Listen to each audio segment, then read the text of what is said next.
There's no denying that Treyarch Zombies hold some of the best Call of Duty Zombies maps in history, making up the majority of a top 10 list. However, there is one non-Treyarch Zombies map that is easily one of the best Zombies maps ever made, and so in this video, we're going to revisit it, attempt its Easter egg, and show you why this might be a top 5 best map of all time. Here we are in what is easily one of the best maps ever made in Call of Duty Zombies, and it's not even Treyarch's own. Every time I revisit this, it is genuinely one of the best times, and ladies and gentlemen, here we are in Zombies in Spaceland, a literal theme park Zombies map. I mean, it just doesn't get any better than that. It's not even controversial to say that this is one of the best Zombies maps ever made. And if you skipped this game because it wasn't a Black Ops Zombies, then you are going to be very surprised. The tone of the game and this map specifically is very different to what we experienced literally months prior with Black Ops 3 Zombies. These two games are so different, you can't compare them. But we are going to run through the Easter egg and explain what made this map specifically, as well as this game, so good, because there is so much to love about this game. Now, the reason why I wanted to revisit this map is that I tweeted that this map is easily in the top 10 best Zombies maps of all time, maybe even top 5. And part of me felt like that was quite a controversial opinion, but according to the replies, it is far from it, and that a lot of you agree. So I want to know right now, as we go through this map's Easter egg,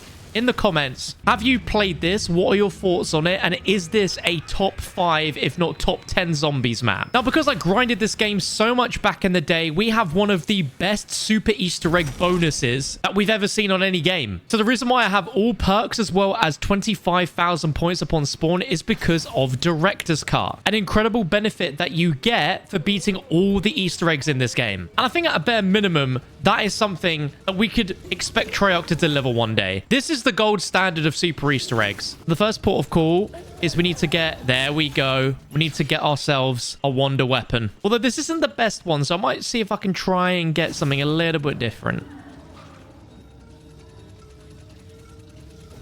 Okay, well, maybe not. It's arguable that this has, like, one of the best environments of any Zombies map. Like, this is just so cool of a setting. And the fact that it's in the 80s, where we have just a ton of iconic music as well. I wish I could play it louder for this video, but unfortunately we'll get copyrighted. But it is just so cool. And I don't know if we'll ever get a game that will have a vibe like this again. This map has more aura than any map from Black Ops Cold War Zombies. I said it. I said it. But the first journey for this map's Easter egg quest is that we need to unlock Pack-a-Punch, which is, you know, traditional of most Zombies maps. But for this, we have to open up every area of the map, and we need to go ahead and activate power generator switches around in each area. And then we need to use the teleporter. But also, the fact that we can play arcade games in this, like, hello? This map is really like a game within a game. The fact that you earn tickets that you can then spend on prizes, the whole concept is just so cool. Okay, but that should be Pack-a-Punch done, or we might be missing one more.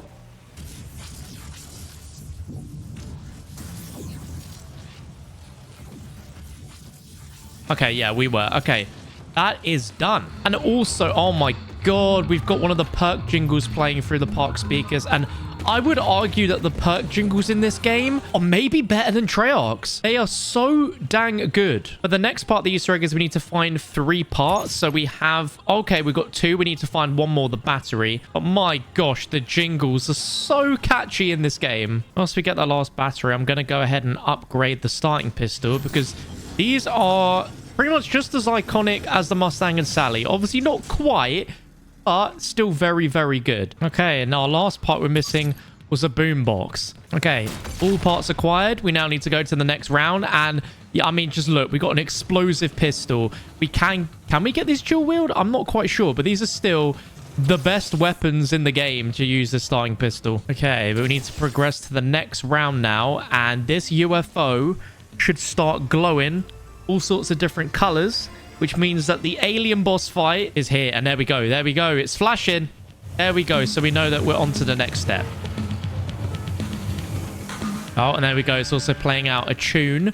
But our next step is we need to find David Hasselhoff. Did you guys remember that they have David Hasselhoff inside of zombies. Like as if this game wasn't unique enough. So here he is. So let's talk to the DJ, and there we go. David Hasselhoff himself has given us this SETI-COM, and we need to go ahead and place it and defend it from zombies. So around the map, somewhere, the ground is going to start sort of shaking when we've run over where we need to go. Okay, so here's where we place the SETI-COM, and we have to defend this thing for 60 seconds. So we've just got to defend both door locations, which is not too difficult of an Easter egg step. And if you haven't done Director's Cut, there is a lot more setup involved before you can even start this first step. That's quite nice. But all we're going to really do is just shoot away with the starting pistol until the time is up. It doesn't get any simpler than a little bomb defend step. I mean, this game even gives you a timer on how long we've got. I mean, can't really argue about that, can you? And there we go.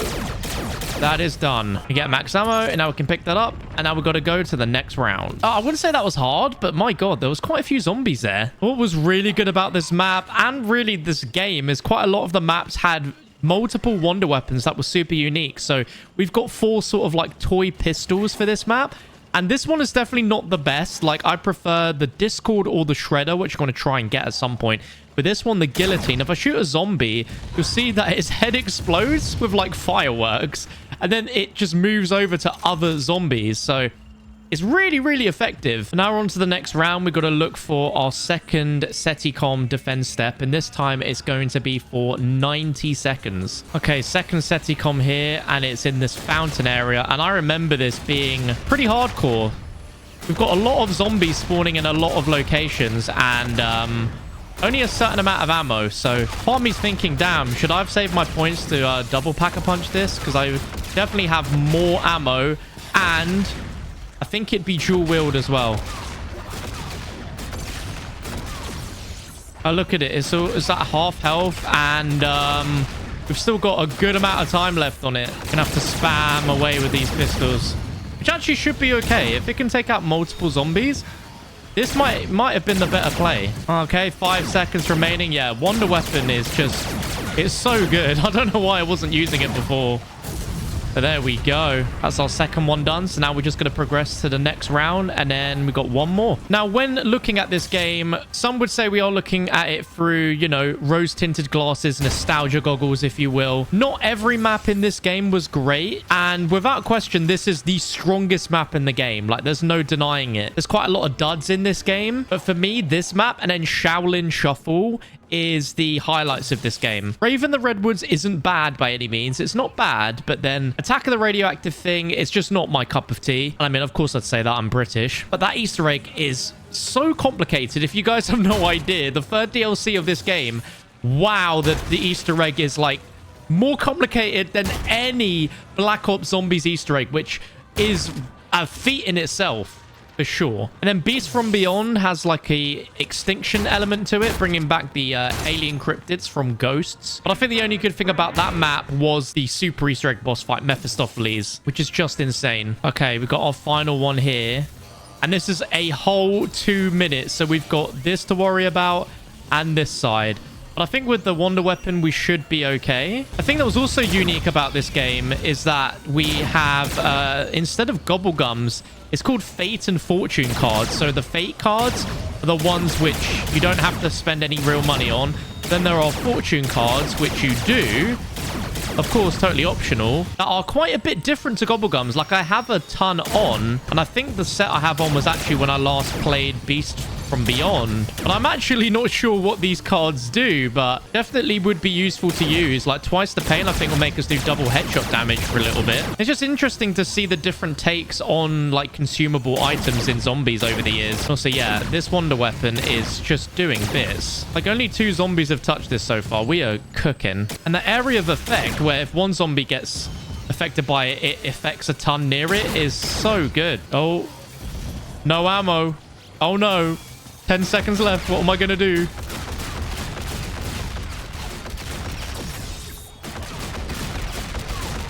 All right, there we go. That's the main parts of the Easter egg done. So now we need to progress 2 full rounds before we give Hasselhoff back this speaker that we've just fully charged up. And wait, I didn't even get max ammo from that. That's actually really harsh, game. What are you doing? I think a reason why I like this map so much is the aesthetic, the 1980s era, and then also the music.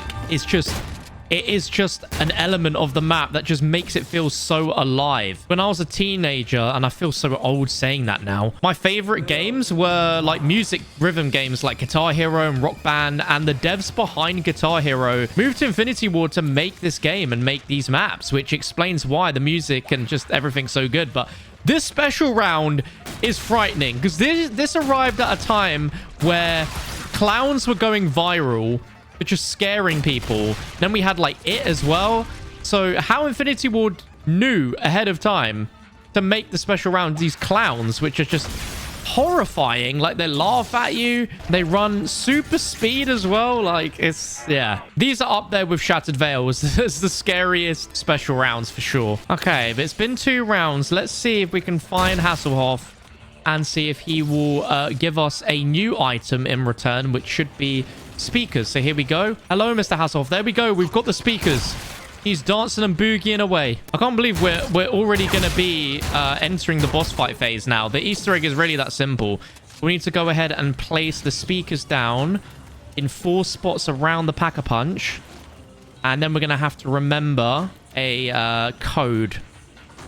And this part, oh, it always messes me up. I'm so close to 10,000 points, so I'm going to try if I can get that to then double Pack-a-Punch this. Oh, dude, I'm so close.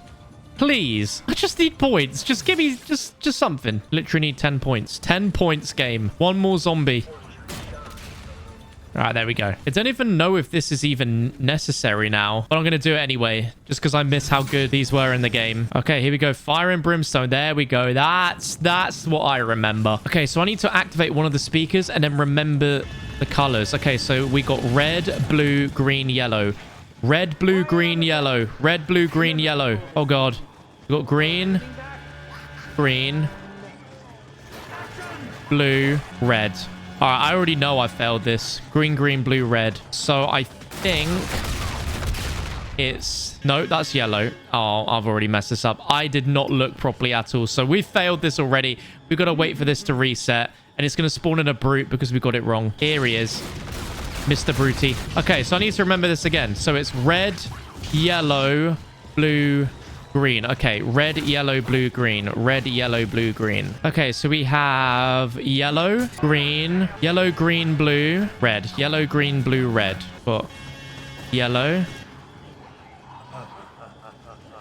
Oh my God, I got it wrong. Dude. Okay, I need to actually write this down. Okay, so it's red. Okay, red. Hang on. Have they changed? They've changed. No, they haven't. I'm an idiot. Okay, I've noted it down. All right, we are not failing it this time.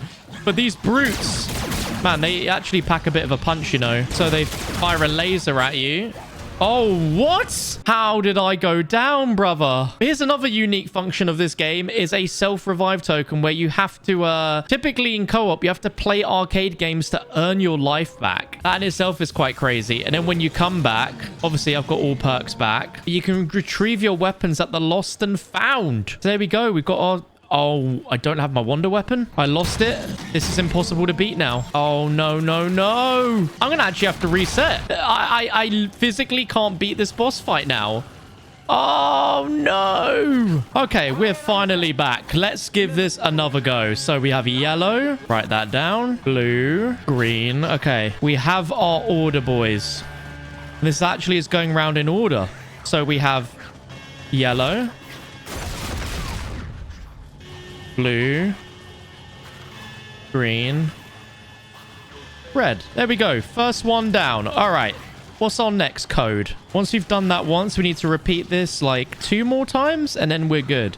But we've got infinite spawning zombies and they are fast. Okay, we've got red, yellow, green. Okay, red, blue. Now, that was a little messy, but I think we should be able to do this. So here's red, yellow. Oh, that was blue. No, we got it wrong. We were doing so well. Okay, let's try this again, game. Okay, we've got red and a blue. Okay, so we start with red. So we've got red. There we go, red. yellow. Then we go with this one. And then finally this one. All right. Yep, UFO was happy with that one. So we need to do this one last time. And then we have a small moment before the boss spawns. Okay, so we have a red. Okay. Yellow. Okay. Green. It's the same order as before. I don't know how likely that is to happen, but here we go. So red, yellow. Oh, what? I got it wrong. Oh my gosh, man. I actually suck. Okay, so let's try this again. We got red, then we got yellow, then we got green. I think I was actually right last time. I just didn't get them in time. Yep, there we go. All right, that is it. Oh, here we go. Here we go. So just before the boss spawns, we get an insane amount of clown zombies. And we get a really cool quote from the announcer saying it's too late for you to phone home, which of course is a reference to E.T. and the boss itself is an alien. I'm actually a little bit petrified of these clowns spawning, to be fair, but I have not done this boss fight in a hot minute. This is probably the hardest boss fight that you can do in a co-op game out of any Call of Duty Zombies, because it spawns one for every single player. And we need to watch out. Oh my gosh. Okay, we got an insta-kill. That's pretty big. So any moment now, here he is. There is our alien. So what we want to do is we want to just train around. No! How am I already down? Okay, that's fine. That's fine. That was not a time for us to go down. Oh my god. Are you kidding me? I actually am so cooked at this game. I'm so cooked. This game's not even hard. What am I doing? Now, I could run it again, but there is another mode in this game, which I think makes this so underrated, is boss battle, where I don't actually need to play again. I can go all the way straight into a boss fight without having to actually go ahead and do the whole Easter egg again. Okay, so before we go in, we have to go ahead and choose what weapons we're going to take with us. And we've got 20,000 points. Each weapon has a amount tied to it, but for this boss fight, all you need is one of the wonder weapons. And the shredder, this thing, it's in the title, it shreds. Now if we come over to this side, we can actually spend some of our points here on perks. So we definitely need to get perked up, so go ahead and buy our jug. Let's get up in atoms, racing stripes, of course, so we can run away. Let's see what else. Quickies, we definitely need that. But let's start the boss fight. Okay, second time's the charm. I hope. I really hope. Because this is, I don't know if I'm just getting old, but this is a lot harder than I remember it being. Like, this is not an easy boss fight anyway, because you have to constantly train up zombies. You need to be watching up on the roofs, on the floor, because my gosh, this alien, he's a tricky little bugger. I've got a card going called Twist of Fate, or Twister of Fate, which just spawns like a twister around that should take out some zombies for me. But yeah, zombies is the main reason why I'm failing this boss fight. It's not the alien. You want to just try and shoot his chest as much as possible. We get that red flash. I'm trying my best not to use too much ammo as well. So the idea is to just train up, train up. He's going to drop into some of the zombies at times, and that's fine. I'll give Infinity Ward credit, man. Like, this game is not easy. Oh my god. Ah, I'm sandwiched. Yeah, like I said, this game is pretty unforgiving. Like, I used to be able to do this boss fight every time in the full normal version of the map. Like, pretty effortlessly. But right now, this is absolute struggle city. Like, I might die just getting my stuff back. Yep. And I don't have perks either. So, I definitely think this is going to be a rip. Like, I can buy another quick revive, which is nice, but I have no perks besides quick revive, and I literally have no ammo left. So if this is a rip, I would not be surprised at all. But this was a lot of fun to go back and revisit. Like, there is so much about this game that I think is really underrated. This map is underrated, and the challenge as well with this map is something else. Like, this is a pretty hard game at the end of the day, but a really, really fun one at that. Oh, no, no, no, no. I went for a max ammo. Oh my god. I'm going to just call it here before I embarrass myself anymore. But I really hope you guys enjoyed this video. If you want to see a whole video of me beating every Easter egg in this game, you can find that video on your screen right now, which I did about a year or two ago. It was a lot of fun, and you'll actually not see me suck. But thank you for watching, guys.